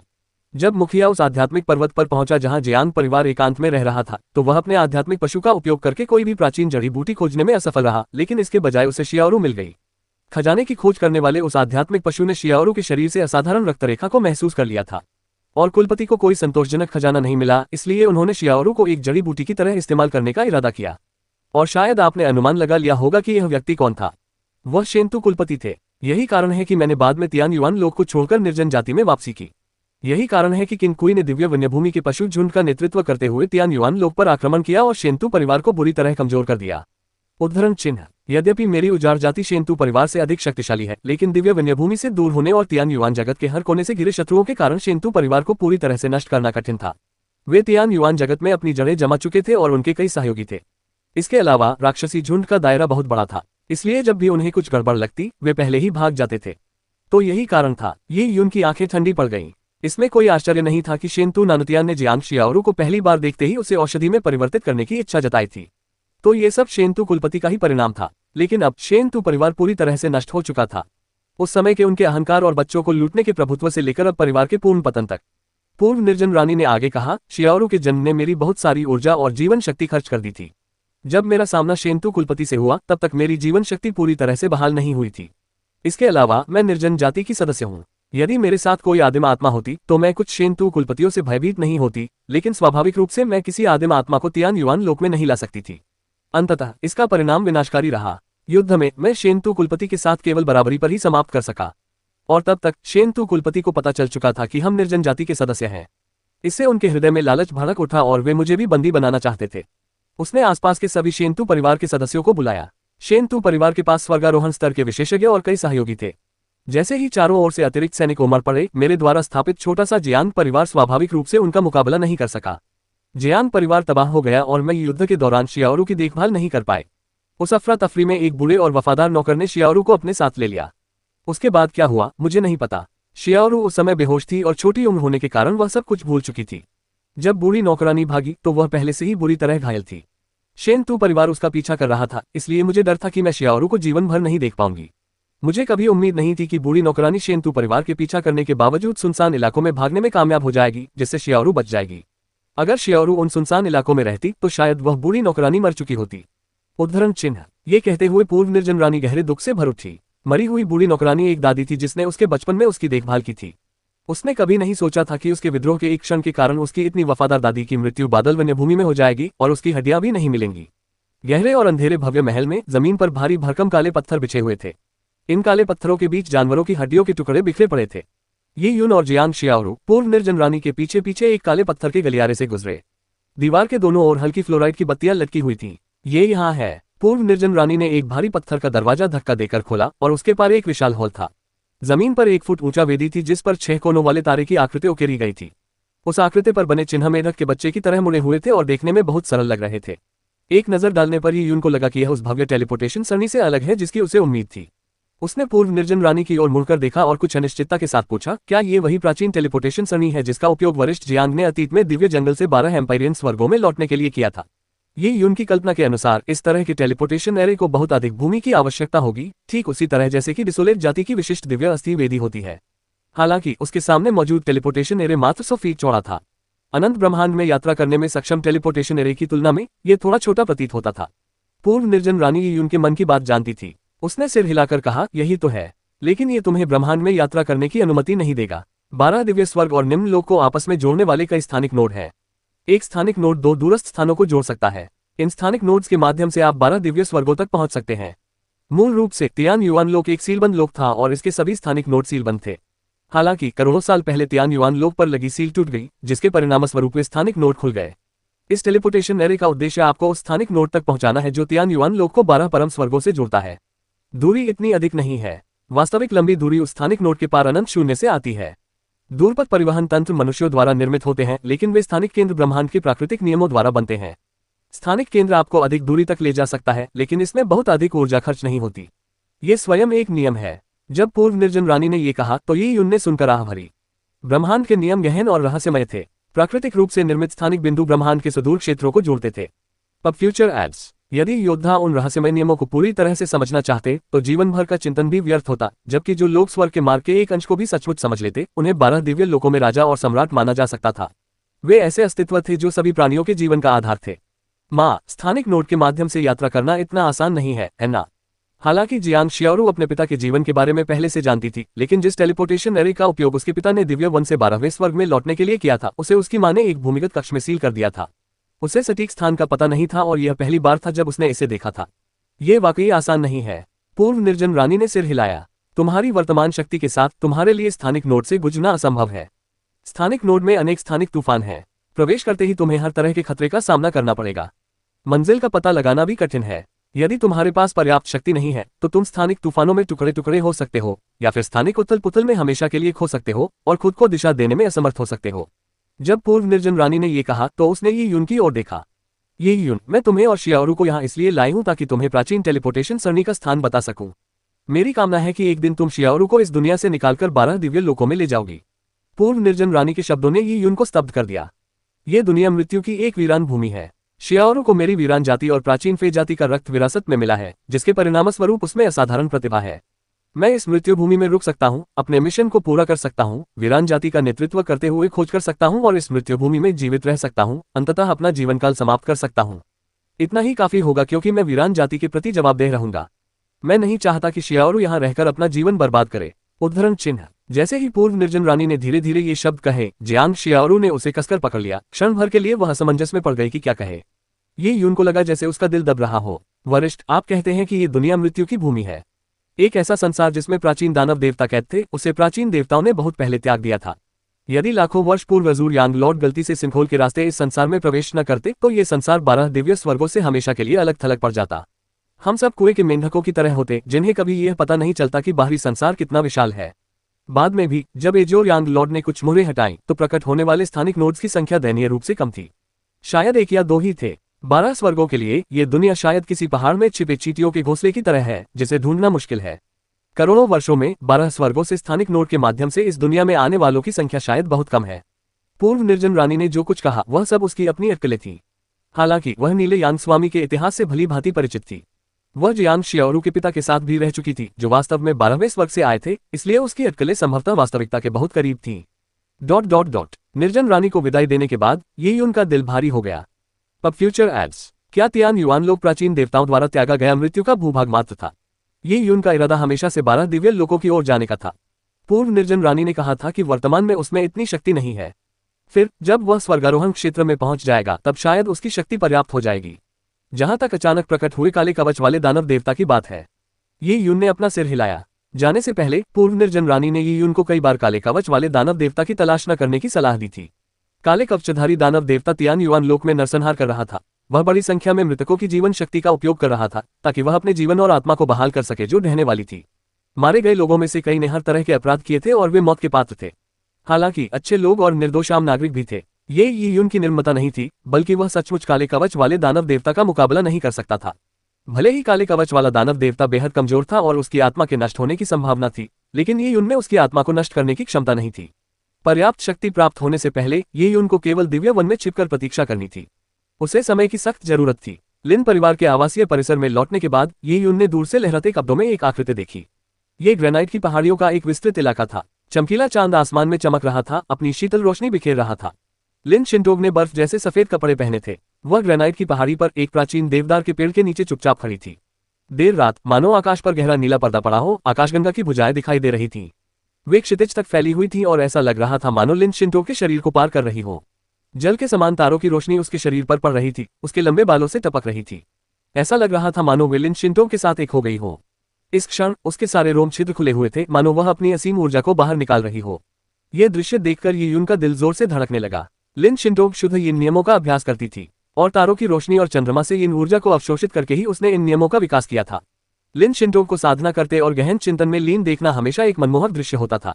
इससे लोग अनजाने में ही भाव विभोर हो जाते थे। ऐसी सुंदरता न केवल लिन शिंटोग के स्वयं के कारण थी, बल्कि ध्यान से प्राप्त उनके आध्यात्मिक ज्ञान से भी उत्पन्न हुई थी। चंद्रमा की रोशनी में लिन शिंटोग और उनके द्वारा प्राप्त आध्यात्मिक ज्ञान में एक पूर्ण एकता समाहित हो गई थी, मानो वे स्वर्ग के साथ एक हो गई हो, जिससे एक अत्यंत सामंजस्यपूर्ण अनुभूति होती थी। दाव प्रकृति थी और प्रकृति और सामंजस्य से सौंदर्य का जन्म हुआ। ये यून के होंठ कांप रहे थे। उसकी आवाज रात की हवा में गूंजती हुई लिन शिंटोग के कानों तक पहुंची। शिंटोग, मेरे पीछे आओ, मैं तुम्हें कहीं ले चलूंगा। उद्धरण चिन्ह। अनुवादक का नोट। क्रेयॉन पॉप एमवी को सपोर्ट करने के लिए सभी को धन्यवाद देने के लिए मैं कुछ घंटों में एक बोनस चैप्टर प्रकाशित करूंगा। आकाश में चमकते चांद की रोशनी में विशाल रेगिस्तान के पार ये यून और लिन शिंटोग हाथ में हाथ डालकर एक साथ उड़ रहे थे। दिव्य वन्यभूमि में निर्जन जाति का स्थान अत्यंत गुप्त था। यहाँ तक कि लिन परिवार, जिसने टेलीपोर्टेशन प्रणाली का उपयोग करके वहां तक पहुंचा था, उन्हें भी नहीं पता था कि वे कहाँ हैं। यदि वे वहां से चले जाते तो उनके लिए निर्जन जाति को फिर से ढूंढना भी असंभव था। हालांकि ये यून अलग था। जियांग शियाओरू द्वारा पूरी तरह से विश्वसनीय होने के कारण ये यून न केवल ये जानता था कि दिव्य वन्य क्षेत्र में निर्जन जाति कहाँ स्थित है, बल्कि उसके पास जियांग शियाओरू का टोकन भी था, जिससे वह दिव्य वन्य क्षेत्र में स्थित निर्जन जाति के किसी भी टेलीपोर्टेशन तंत्र को सक्रिय कर सकता था। कुछ देर पहले ही ये यून और लिन शिंटोग ने एक टेलीपोर्टेशन सरणी के माध्यम से लाखों मील की दूरी तय की थी। ये यून और लिन शिंटोग 2 घंटे से अधिक समय से एक साथ उड़ान भर रहे थे। अपनी स्मृति का उपयोग करते हुए ये यून लगातार अपनी स्थिति का आकलन कर रहा था। उनकी उड़ान के दौरान आसपास के वातावरण का तापमान धीरे धीरे बढ़ता गया। रात काफी ढल चुकी थी, लेकिन तापमान दोपहर के तापमान के बराबर हो गया था। इस असामान्य बदलाव को देखकर ये यून खुश हो गया, क्योंकि उसे पता चल गया था कि उसे अपनी यात्रा का गंतव्य मिल गया है। दिव्य वन बहुत विशाल था और ये यून और लिन शिंटोग अभी दिव्य वन के गहरे हिस्से से बाहर आए थे। हालांकि ये यून पहले भी यहाँ आ चुका था, फिर भी इसकी सटीक जगह ढूंढना आसान नहीं था। ये यून, हम कहाँ जा रहे हैं? रास्ते भर लिन शिंटोग ने अब तक एक शब्द भी नहीं बोला, क्योंकि तापमान बढ़ता जा रहा था। लिन शिंटोग को क्षितिज पर दूर धुंधली सी एक गहरे लाल रंग की धुंध दिखाई दी। ये नाचती हुई लौ जैसी लग रही थी। हम उल्कापिंड खाई की ओर जा रहे हैं, ये यून ने अतीत को याद करते हुए उत्तर दिया। 10 साल से अधिक समय बीत चुका था। 1 दशक से भी अधिक समय पहले वह प्रशिक्षण के लिए दिव्य वन्यभूमि में प्रवेश कर गया था। उसने उल्कापिंड रसातल में प्रवेश किया और फिर उल्कापिंड रसातल के केंद्र में स्थित पतित तारा द्वार पर गया। वहां उसे पतित तारा द्वार में शुद्ध यांग तलवार महल मिला। उल्कापिंड रसातल। लिन शिंटो की भौहें तन गईं और उनके चेहरे पर विचारमग्न भाव आ गया। मैंने उस जगह के बारे में सुना है। उल्कापिंड रसातल का अस्तित्व कोई रहस्य नहीं था। वास्तव में जिस दुनिया में तियान युआन जगत विद्यमान था वहां कई अद्वितीय स्थान थे। उल्कापिंड रसातल उनमें से एक था, लेकिन इसकी कोई विशेष प्रतिष्ठा नहीं थी। इसका कारण ये था कि उल्कापिंड रसातल में एक ऐसी शुद्ध यांग अग्नि थी जिसकी व्याख्या करना कठिन था, जो हजारों वर्षों तक निरंतर जलती रहती थी। लेकिन यदि ये शक्तिशाली प्राणी उल्कापिंड रसातल में प्रवेश करते तो उन्हें अग्नि तत्व से युक्त कुछ प्राचीन प्रजातियों या प्राचीन जड़ी बूटियों के अलावा और कुछ खास लाभ नहीं मिलता था। खतरे की दृष्टि से उल्कापिंड रसातल तियान युआन जगत के नीचे स्थित शाश्वत भंवर के सामने कुछ भी नहीं था। इसलिए युआन ओपनिंग के कुछ गिने चुने विशेषज्ञों के अलावा कोई भी उल्कापिंड रसातल का अन्वेषण नहीं करता था। उल्कापिंड खाई स्वयं एक विशाल गड्ढा था। ये चट्टानों से घिरा हुआ था। ये यून लिन शिंटो को चट्टानों से नीचे ले गया और वे सीधे उल्कापिंड खाई के भीतर स्थित पतित तारा द्वार की ओर चल पड़े। उल्कापिंड रसातल के केंद्र में फॉलन स्टार गेट हजारों मीटर की गहराई में जमीन के नीचे दबा हुआ था। यह एक स्वतंत्र भूमिगत दुनिया थी। एक टूटता तारा इस दुनिया में आकर गिरा था, जिसके कारण इसका नाम फॉलन स्टार गेट पड़ा। बेशक ये यून जानती थी कि तथाकथित टूटता तारा वास्तव में उस दुनिया का टुकड़ा था जहां प्योयांग स्वॉर्ड पैलेस स्थित था। जहां तक इस बात का सवाल है कि प्योयांग स्वॉर्ड पैलेस का स्वामी किस क्षेत्र का था, ये यून इसका अनुमान नहीं लगा सकता था। हालांकि जब यून ने महान महारानी के रहस्यमय क्षेत्र में प्रवेश किया और दृश्य डिस्क सरणी में नीले यांग स्वामी के तलवार हमले को देखा तो उसे एहसास हुआ कि नीले यांग स्वामी के तलवार हमले में शुद्ध यांग तलवार महल के स्वामी का तलवार दाव समाहित है। उस समय जब एजोर यांग लॉर्ड को अपने प्यार के धोखे का सामना नहीं करना पड़ा था और उन्होंने एजोर यांग लॉर्ड के रूप में अपना पद खो दिया था, तब वे एक सिंखोल में प्रवेश कर गए थे जहां संयोगवश उन्हें प्योयांग स्वॉर्ड पैलेस के स्वामी के निशान मिल गए थे। उस प्रहार से एजोर यांग लॉर्ड को न केवल तलवार की शक्ति प्राप्त हुई, बल्कि उन्हें शुद्ध यांग की टूटी हुई तलवार का दूसरा भाग भी मिल गया। इन्हीं खोजों के कारण वे अंततः उस दुनिया में पहुंच गए जहां तियान युआन की दुनिया स्थित थी। एजोर यांग लॉर्ड के हाथों में वही प्रहार प्योयांग स्वॉर्ड पैलेस के स्वामी की शक्ति से रहित था। उस समय जब प्योयांग स्वॉर्ड पैलेस ने कांस्य प्राचीन देवता को मारा था तो वास्तव में वह एक ऐसा प्रहार था जिसने एक महान दुनिया को काट डाला था। इस भव्य दृश्य को देखकर ये यून ने कुछ अनुमान लगाया। उसने पहले ही अनुमान लगाया था कि चूंकि तियान युआन लोग जिस दुनिया में स्थित है उसे प्राचीन देवताओं द्वारा सील कर दिया गया था, तो क्या उन तथाकथित प्राचीन देवताओं का शुद्ध यांग तलवार महल के स्वामी से कोई संबंध हो सकता है। जहां तक उस कांस्य रंग के प्राचीन दैत्य की बात है जिसे प्योयांग स्वॉर्ड पैलेस के स्वामी ने मार डाला था, क्या वह वही सत्ता हो सकता है जो शाश्वत भंवर में सील है। यदि कांस्य का वह विशालकाय प्राणी जिसे शुद्ध यांग तलवार महल के स्वामी ने मार डाला था शाश्वत भंवर में सील कर दिया गया होता तो कई सवालों के जवाब मिल जाते। ये विचार ये यून के मन में गूंज रहे थे, लेकिन सच्चाई चाहे जो भी हो वही यून से बहुत दूर थी। फॉलन स्टार गेट, क्या तुम मुझे यही ले जा रहे हो? लिन शिंटो काफी ज्ञानी थी। वह उल्कापिंड रसातल के मूल तत्व यानी पतित तारा द्वार के बारे में भी जानती थी। ये यही है। उस समय मैंने फॉलन स्टार गेट में एक प्राचीन तलवार महल की खोज की थी। हालांकि मैं केवल तलवार महल के बाहरी हिस्से को ही देख पाया था। मैं तलवार महल की गहराई में प्रवेश भी नहीं कर सका था। तलवार महल। लिन शिंटो क्षण भर के लिए स्तब्ध रह गई और इस समय वह और ये यून फॉलन स्टार गेट की गहरी परतों तक पहुंच चुके थे, नरक के सागर में प्रवेश कर चुके थे। ये यून को शुद्ध यांग नियमों का ज्ञान था और उसके पास बैंगनी क्रिस्टल था। उसके लिए नरक सागर में प्रवेश करना अत्यंत आसान था। बाद में ये यून ने पतित तारा द्वार की सबसे गहरी गहराइयों में 991 सरणी को सक्रिय किया, जिससे स्वतंत्र दुनिया का द्वार खुल गया। जब उसने प्राचीन कांसे का दरवाजा खुलते देखा और दरवाजे से निकलने वाली जबरदस्त शक्ति को महसूस किया, मानो उसमें ब्रह्मांड के महान दाव के मूल से आने वाली सांसारिक ऊर्जा समाहित हो, तो लिन शिंटो पूरी तरह से स्तब्ध रह गई। ये सोचकर आश्चर्य होता है कि ऐसी निषिद्ध भूमि में एक गुप्त संसार छिपा हुआ था और इस संसार में एक प्राचीन तलवार महल स्थित था। लिन शिंटो के चारों ओर अनगिनत रंगीन लपटें थीं जो दरवाजे की ओर मुड़ती हुई जा रही थी, मानो सौ फीनिक्स सूर्य की ओर उड़ रही हो। जब लिन शिंटो इस विशाल ऊर्जा के बीच खड़ी हुई तो उसके बाल उड़ने लगे। जब उसने दुनिया को देखा तो उसे कटे हुए पहाड़, सूखी नदियां, ढह चुके अमर महल और अनगिनत खंडहर दिखाई दिए। यह एक टूटी हुई दुनिया थी, एक ऐसी दुनिया जिसे एक शक्तिशाली व्यक्ति ने जबरदस्ती काट डाला था। दुनिया के छोर पर लिन शिंटो को एक पर्वत शिखर दिखाई दिया जो आकाश को तलवार की तरह चीरता हुआ प्रतीत होता था। उस पर्वत शिखर पर एक रहस्यमय अमर महल खड़ा था। इस टूटी फूटी दुनिया में वही एकमात्र अमर महल था जो अब भी अक्षुण्ण बचा था। अमर महल से हल्की रोशनी निकल रही थी। जब लिन शिंटो ये यून के साथ अमर महल की ओर भागी तो उसने अमर महल के पीछे तलवार का बड़ा निशान देखा। ऐसा लग रहा था मानो वह निशान इस दुनिया को दो हिस्सों में बांट रहा हो। एक दशक से भी अधिक समय पहले ये यून ने शुद्ध यांग तलवार महल में प्रवेश किया था, जिससे तलवार महल की रक्षा करने वाली तलवार आत्मा जागृत हो गई थी। उस समय तलवार आत्मा ने ये यून से कहा था कि यदि वह वास्तव में शुद्ध यांग तलवार महल की गहराई में प्रवेश करना चाहता है तो उसे पहले शुद्ध यांग तलवार महल के स्वामी द्वारा छोड़ी गई तलवार की भावना को समझना होगा। उस समय तलवार आत्मा का मानना था कि ये यून के लिए तलवार की भावना को समझना बहुत मुश्किल होगा। उसे कोई उम्मीद नहीं थी। ये यून को यह भी पता था कि उस समय उसके लिए प्योयांग स्वॉर्ड पैलेस के स्वामी की परीक्षा उत्तीर्ण करना असंभव था। लेकिन अब 10 साल से अधिक समय बाद ये यून एक बार फिर प्रकट हुआ था, प्योयांग स्वॉर्ड पैलेस के आंतरिक गर्भगृह में प्रवेश करने की आशा में। शुद्ध यान तलवार महल के भीतरी गर्भगृह का उल्लेख किए बिना इसके ठीक बाहर पहाड़ पर कई अवशेष थे जिन्हें समझा जा सकता था। एक 7 किल स्टोन पिलर, जिसके बारे में संदेह था कि यह प्योयांग स्वॉर्ड पैलेस के स्वामी का काम है, में अत्यंत शक्तिशाली तलवार की ऊर्जा समाहित थी। मैंने 7 हत्याओं का पत्थर स्तंभ स्थापित किया, अपनी इच्छा की घोषणा की, भविष्य की प्रतीक्षा में, स्वर्गीय मार्ग के पतन की, ब्रह्मांड के अस्तित्वहीन होने की, मेरे स्वयं संसार होने की, जीवन और मृत्यु पर नियंत्रण की, पुनर्जन्म के चक्र को नष्ट करने की, सभी की आत्माओं को प्राप्त करने की, अपनी तलवार चलाने की, अपना अमर रक्त बहाने की, दुष्ट राक्षसों का नाश करने की। मारो मारो मारो मारो मारो मारो मारो। पत्थर के स्तंभ से इतनी भयानक घातक आभा निकल रही थी कि लोग सीधे उसकी ओर देख भी नहीं पा रहे थे। उस पर 56 शब्द लिखे थे और हर शब्द में एक गहरा अर्थ छिपा था। अगर उससे कोई अंतर्दृष्टि प्राप्त हो पाती तो यह एक अद्भुत अवसर होता। लिन शिंटोग भी तलवारबाज थी, इसलिए जैसे ही उसने 7 किल स्टोन पिलर को देखा, वह अपनी निगाहें उससे हटा नहीं सकी। हालांकि दुर्भाग्यवश उसकी तलवार की शक्ति और उसकी साधना के स्तर ने उसे लंबे समय तक 7 किल स्टोन पिलर को सीधे देखने से रोक दिया। पत्थर के स्तंभ में मौजूद तलवार की शक्ति के कारण उसे लगभग गंभीर चोटें आ गई थीं। लगभग 30 सेकंड तक देखने के बाद लिन शिंटोग को ऐसा लगा जैसे उसकी आंखों में सुइयां चुभाई जा रही हो, जिससे असहनीय दर्द हो रहा था। 7 किल स्टोन पिलर के सामने एक काले पत्थर की मूर्ति थी। मूर्ति एक लंबे और विशालकाय अधेड़ उम्र के व्यक्ति के रूप में तराशी गई थी। यह मूर्ति किसकी थी, ये यून को नहीं पता था। उसे लगा कि यह प्योयांग स्वॉर्ड पैलेस का स्वामी होना चाहिए, लेकिन वर्षों पहले उसने स्वप्न जैसी अवस्था में जिस प्योयांग स्वॉर्ड पैलेस के स्वामी को देखा था, वह इस व्यक्ति से कुछ अलग था। चलिए पहले अंदर चलते हैं, इसे समझने की कोई जल्दी नहीं है। ये यून की यह बात सुनकर लिन शिंटोग ने सिर हिलाया। वह ये यून के पीछे पीछे प्योयांग स्वॉर्ड पैलेस के सामने चली गई। साधारण से प्रवेश द्वार पर लंबे समय से बने रहने के संकेत थे, फिर भी उसमें एक शक्तिशाली भावना समाई हुई थी जो काफी चौंकाने वाली थी। ये यून और लिन शिंटोग दरवाजे के सामने खड़े थे और पलक झपकते ही वे सीधे अंदर खींच लिए गए। शुद्ध यान तलवार महल के पहले द्वार में प्रवेश करने के लिए तलवार दाव के प्रति उनकी समझ की कोई परीक्षा नहीं थी। उस समय ये यून आसानी से अंदर चला गया था और उसने द्वार के पीछे वाले हॉल में शुद्ध यान की टूटी हुई तलवार पाई थी। ये तलवार ये यून के साथ अब तक रही है और कई बार दुश्मनों से लड़ने में उसकी मदद करती रही है। वरिष्ठ तलवार आत्मा, वरिष्ठ तलवार आत्मा, ये यून ने विशाल हॉल में पुकारा।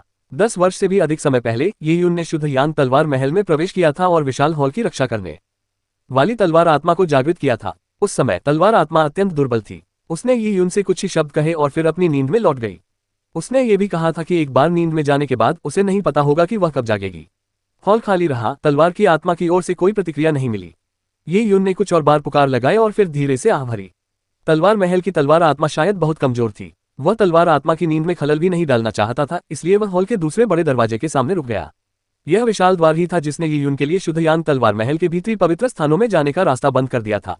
जहां तक प्योयांग स्वॉर्ड पैलेस के भीतरी पवित्र स्थानों के बारे में बात है, ये यून को इसका कोई अंदाजा नहीं था।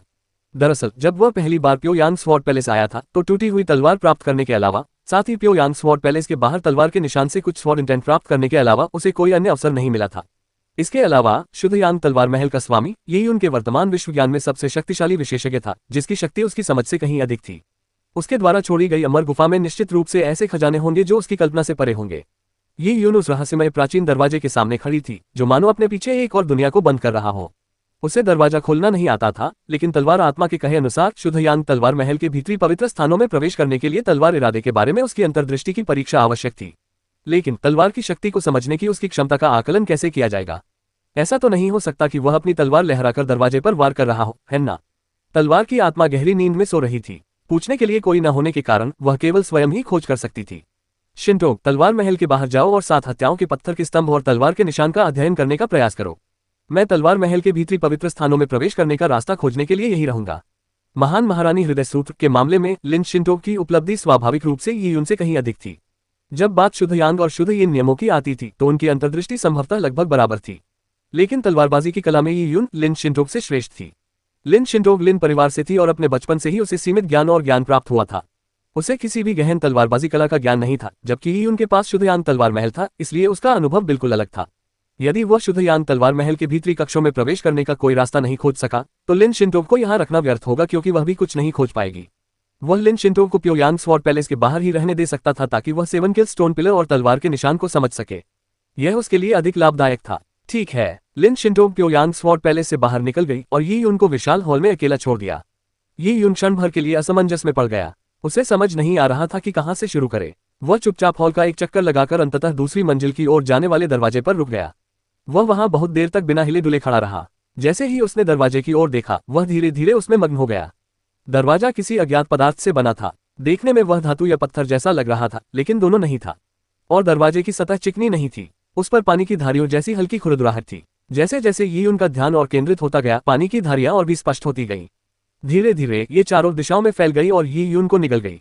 एक तेज रोशनी के साथ ये यून ने महसूस किया कि उसके आसपास का वातावरण अचानक बदल गया है। जब उसने चारों ओर देखा तो उसे एहसास हुआ कि वह अब शुद्ध यांग तलवार महल के हॉल में नहीं है। वह एक विशाल सफेद दुनिया में आ गया था। दुनिया खाली थी, मानो टिमटिमाती रोशनी हो, और उन रोशनी में एक सफेद आकृति दिखाई दे रही थी। जैसे ही ये यून ने ध्यान से देखा, वह सफेद आकृति एक सफेद अजगर जैसी लग रही थी। सफेद ड्रैगन। ये यून थोड़ा अचंभित रह गया। इससे पहले कि वह सफेद अजगर का रूप स्पष्ट रूप से देख पाता, वह सिकुड़कर एक गेंद जैसा बन गया। प्रकाश के केंद्रित होते ही सफेद अजगर एक सफेद वस्त्रधारी युवक में परिवर्तित हो गया। सफेद वस्त्र पहने युवक के हाथ में प्रकाश की सफेद तलवार थी। उसका कद काठी यून से काफी मिलता जुलता था और उसके चेहरे के भाव आकर्षक थे। हालांकि ध्यान से देखने पर उसका चेहरा स्पष्ट रूप से दिखाई नहीं दे रहा था। तुम हो? उद्धरण चिन्ह। ये यून ने अपनी सांस रोक ली। वह तलवार चलाने वाले युवक से घातक आभा महसूस कर सकता था। बिना कुछ कहे सफेद कपड़े पहने युवक ने अचानक हमला कर दिया। प्रकाश की सफेद तलवार हाथ में लिए उसने वार किया।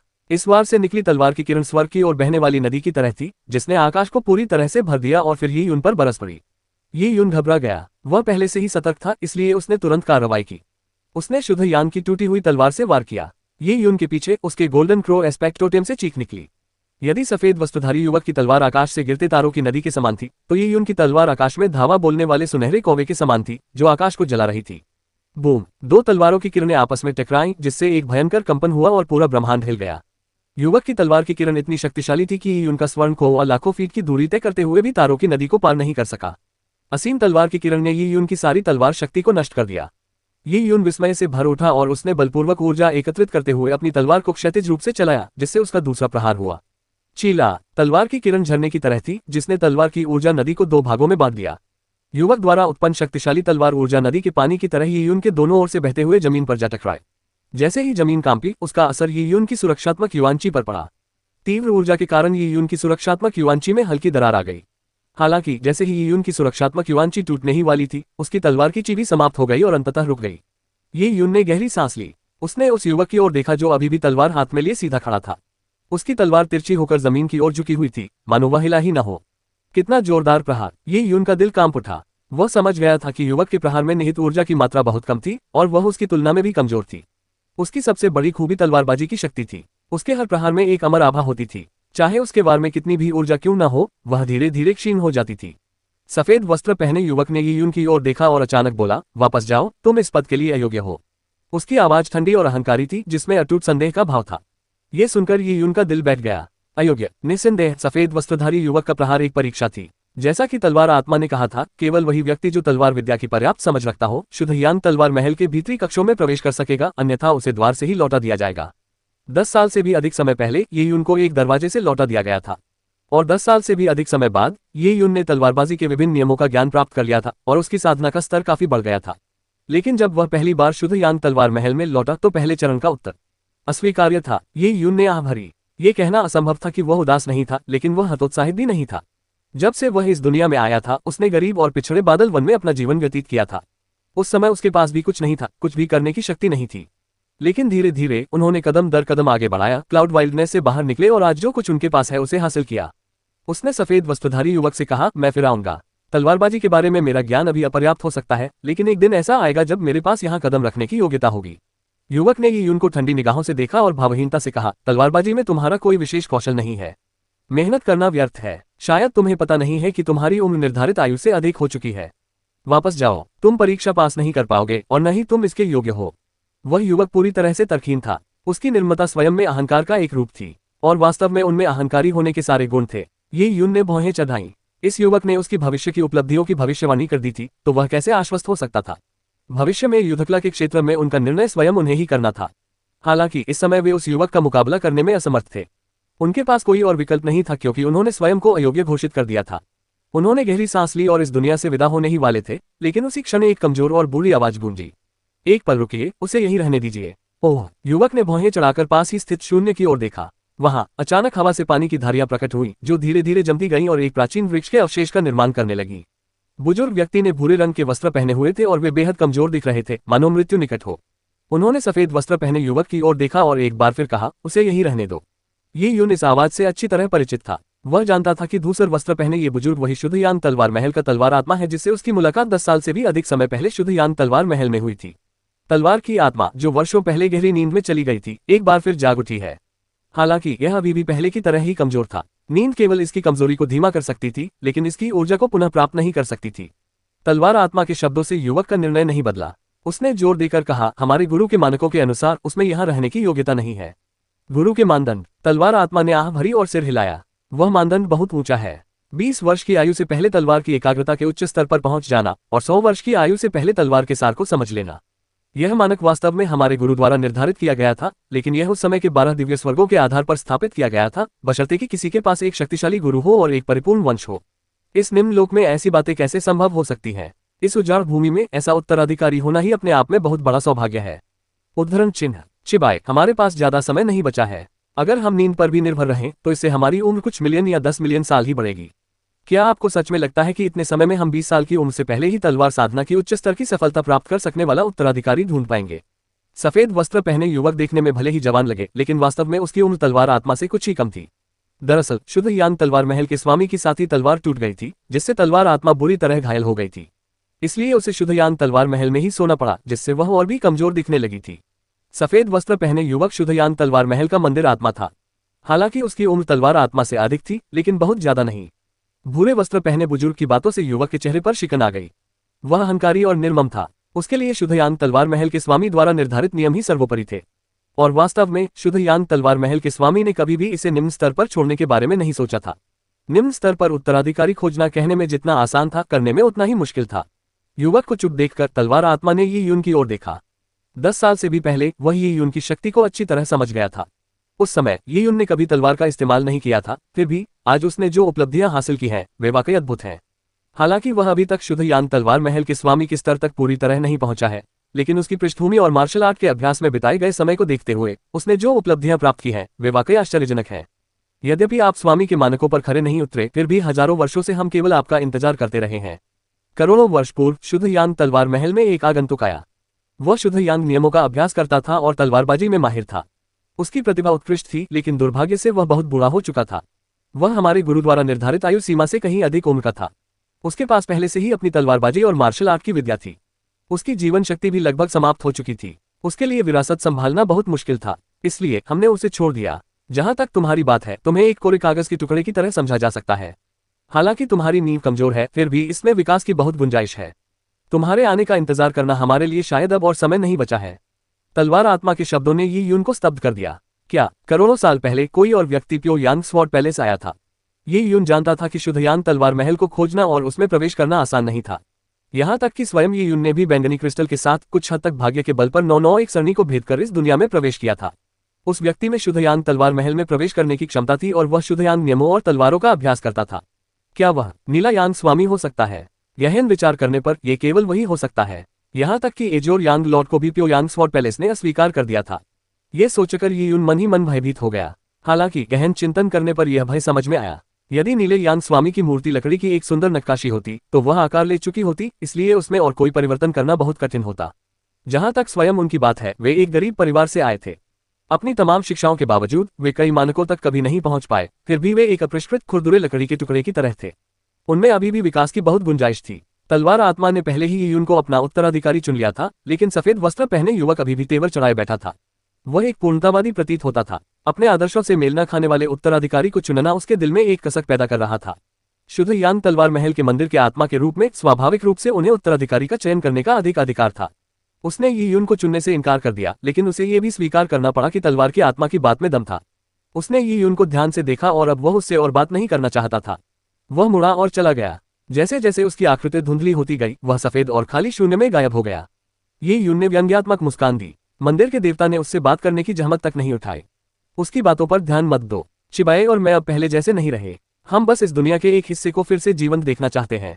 अपनी आखिरी सांसें लेते हुए भी हम इस बात से बहुत दुखी हैं।